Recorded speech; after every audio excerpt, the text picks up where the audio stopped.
महाभारत के युद्ध में अर्जुन के रथ पर बैठे हनुमान जी कभी कभी खड़े होकर कौरवों की सेना की तरफ घूरकर देखते तो उस समय कौरवों की सेना तूफान की गति से युद्ध भूमि को छोड़कर भाग जाती। हनुमान जी की दृष्टि का सामना करने का साहस किसी में नहीं था। उस दिन भी ऐसा ही हुआ था जब कर्ण और अर्जुन के बीच युद्ध चल रहा था। कर्ण अर्जुन पर अत्यंत भयंकर बाणों की वर्षा किए जा रहा था। उनके बाणों की वर्षा से श्री कृष्ण को भी बाण लगते गए, अतः उनके बाण से श्री कृष्ण का कवच कटकर गिर पड़ा और उनके सुकुमार अंग पर बाण लगने लगे। रथ की छत पर बैठे पवन पुत्र हनुमान जी एकटक नीचे अपने इन आराध्य की तरफ ही देख रहे थे। श्री कृष्ण कवचहीन हो गए थे।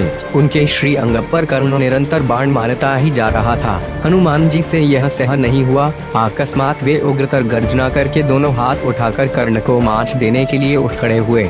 हनुमान जी की भयंकर गर्जना से ऐसा लगा मानो ब्रह्मांड फट गया हो। कौरव सेना तो पहले ही भाग चुकी थी, अब पांडव पक्ष की सेना भी उनकी गर्जना के भय से भागने लगी। हनुमान जी का क्रोध देखकर कर्ण के हाथ से धनुष छूटकर गिर गया।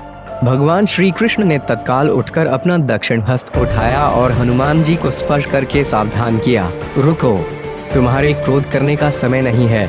श्री कृष्ण के स्पर्श से हनुमान जी रुक तो गए, किंतु उनकी पूंछ खड़ी होकर आकाश में हिल रही थी। उनके दोनों हाथों की मुट्ठियां बंद थीं। वे दांत कटा रहे थे और आग्नेय नेत्रों से कर्ण को घूर रहे थे। हनुमान जी का क्रोध देखकर कर्ण और उनके सारथी कांपने लगे। हनुमान जी का क्रोध शांत न होते देखकर श्री कृष्ण ने कड़े स्वर में कहा, हनुमान मेरी ओर देखो। अगर तुम इस प्रकार कर्ण की ओर कुछ क्षण और देखोगे तो कर्ण तुम्हारी दृष्टि से ही मर जाएगा। यह त्रेता युग नहीं है। तुम्हारे पराक्रम को तो दूर, तुम्हारे तेज को भी कोई यहाँ सह नहीं सकता। तुमको मैंने इस युद्ध में शांत रहकर बैठने को कहा है।